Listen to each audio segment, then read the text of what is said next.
Hello! Well, I'm starting to work on my next little project here on my beautiful Beet Juice watercolor paper. It has some lovely imperfections. That is kind of what I'm going for. I'm starting out with this square here. This is going to be an 8 by 10, and this is the little design that I'm going to do. I'm not going to make the rosettes brown and yellow. I'm just going to make those blue and white. I don't want it to be too busy. I felt like my last design might have been a little bit too busy. So I'm just going to make those fade because the focus of this piece is more or less the cat, as if it is disturbing the design. So I'm going to continue marking out my design. Okay, I have my rough design out. I'm using tools like a ruler and my little circle template here.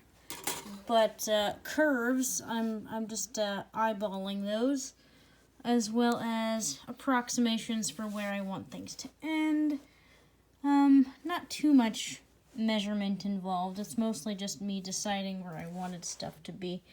Let's see. Looking back at my design here. I ended up giving a little bit more space to the bottom here for the cat, and that was actually kind of accidental. I made the box here slightly off center by accident, but a happy accident because that's where I'm going to put the cat. Okay, and as I do with my other artwork, after I finished the design, I came in with my kneaded eraser and lightened it all up by just rolling it over the page so that you can barely see it in most places.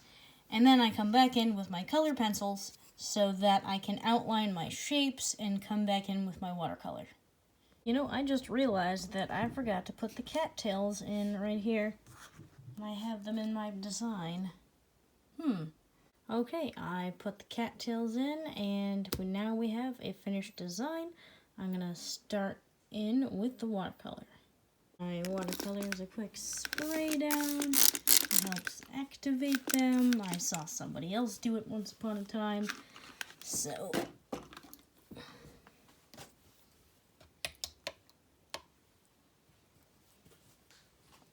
let's see. We will start with the cat.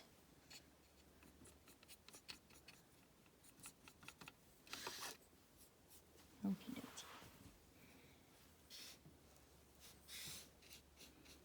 I'm gonna give him a overall orange wash and then come in with details in brown and maybe a shading color.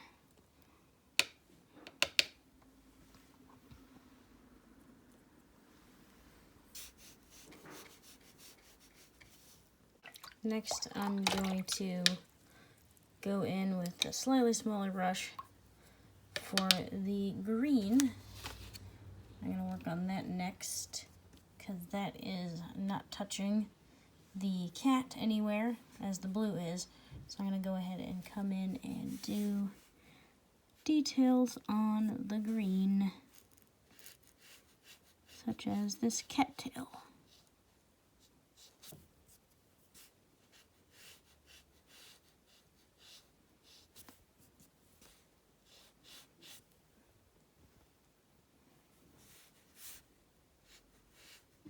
You'll have to be super careful here on the stems.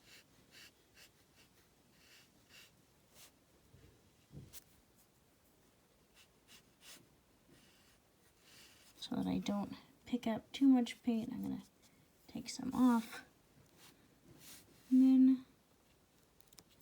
come back in really delicately. Get a little bit more.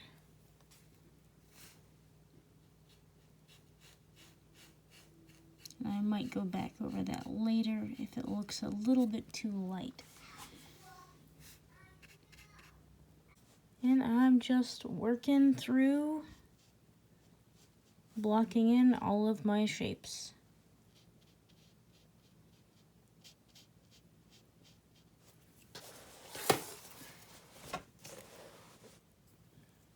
And just get an overall glance there, I took out that extra detail. It wasn't necessary. I think I'm still going to come in and add a little bit of shading around the edges of the inner design just to make it pop a little bit, because I don't like the fact that this color pencil line is the only thing between these two shapes. And I probably will also come in with that darkening color and border here and here against where these two blue shapes touch each other.